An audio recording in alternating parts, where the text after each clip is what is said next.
আমাদের দিরাই শালার অনেক গুরুত্বপূর্ণ একটি ব্রিজ হচ্ছে এই কাঠোর ব্রিজটি। এটি যখন দিরাই রাস্তাটি হয় তখন এটা বেইলি সেতু ছিল। সেই সেতুতে অনেক সময় জাম লেগে থাকতো, ঘন্টার পর ঘন্টা মানুষের সময় নষ্ট হতো এবং অনেক সময় ব্রিজ ভেঙে যেত। তারপর অনেক কষ্ট করে আমাদের জন্য এই ব্রিজটি নির্মাণ করা হচ্ছে। এখন এই ব্রিজটি নির্মাণ করা হচ্ছে এবং বর্তমানে এই কাঠোর ব্রিজে চলছে গাড়ি, চলছে সমস্ত যানবাহন এবং মানুষের যে সময়ের যে নষ্ট হওয়ার যে সময়টা ছিল এবং মানুষের যে সময়টা নষ্ট হয়ে যেত এই সামান্য একটি ব্রিজের জন্য, সে ব্রিজ এখন আর সময় নষ্ট হবে না।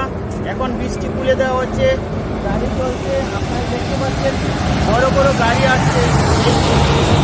এখন এই ব্রিজ কতই মজবুত দেখেন আপনারা। আমাদের জন্য যে এই রাস্তা দিয়ে জলসুকা হয়ে ঢাকার সাথে লাইন হচ্ছে, এই ব্রিজের মজবুত এবং কাঠামো দেখলে আমরা বুঝতে পারি অচিরেই আমাদের বাইকে খুলে যাবে নতুন একটি দিগন্ত, যেখানে আমরা সিলেট না হয়ে আমরা এই রাস্তা দিয়ে দিরাই শাল্লা হয়ে জলসুকা হয়ে আমরা চলে যেতে পারবো ঢাকা। এবং সুন্দর ব্রিজটির জন্য সরকারকে অনেক অনেক ধন্যবাদ।